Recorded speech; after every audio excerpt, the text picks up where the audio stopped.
Weld, and I'm the president and founder of Janet's Planet, Music Lessons for Humanoids.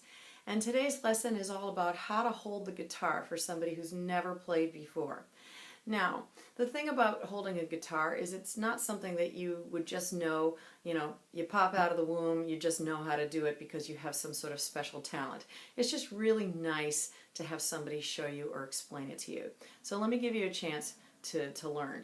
Now, I have the guitar resting. Here's the guitar shape. This is called the waist of the guitar. This is called the body of the guitar. And this part right here is called the neck of the guitar. Now, what you want is the waist resting right on your right leg, and the neck of the guitar is to your left, and the fat string, which is called low E, is closer to the ceiling.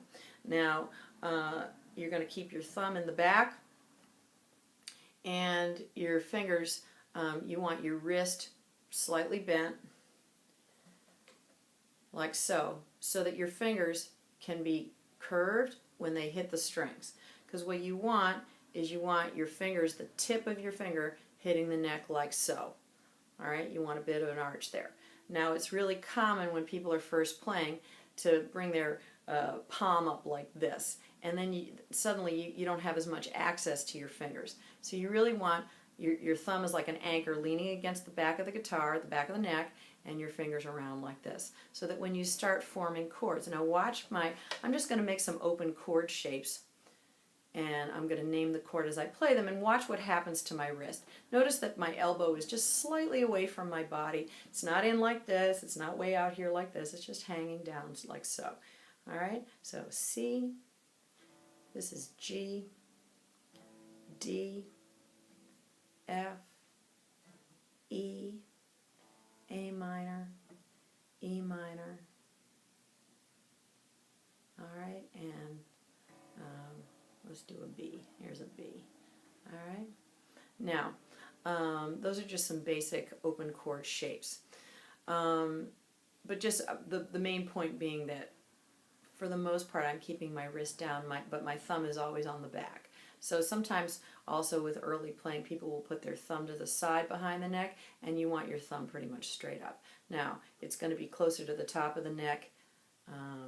Now, I have short, stubby thumbs, so you won't see my thumb coming up and hanging over, but I do know people with really long fingers, and your thumb might stick up. But you've got your thumb. Sometimes it'll be higher up on the neck, sometimes it'll be lower down on the back of the neck, but either way, you want it on the back of the neck, and it's an anchor. You're squeezing those fingers together. So that's just basics, and you want the guitar in front of you, and so that your hand, when you're strumming right in front of the sound hole, because that's what helps the sound really project out. The other thing is you want to sit up fairly straight, but I mean, you don't want to like hurt yourself, but you will find yourself looking at your fingers when you play. That's totally normal. Your fingers will memorize where they're supposed to go over time, and give yourself that time. Honor your learning curve, whatever it is, because whatever it is, it's great because it's yours. And also know that putting your fingers on strings and putting them in certain shapes, it's very awkward at first, and it's awkward for everybody. And switching chords, switching from one chord to another, that is also awkward at first. It also hurts your fingers at first to be pressing them on strings. You're pressing your skin against thin metal or thin nylon if you have a classical guitar, so of course it's going to hurt. And my favorite way to deal with that is a very simple, short, manageable practice regimen. Scale, song, done. 10 minutes, 5 days a week. All right, and if you feel like playing longer and you have the time, then that's great.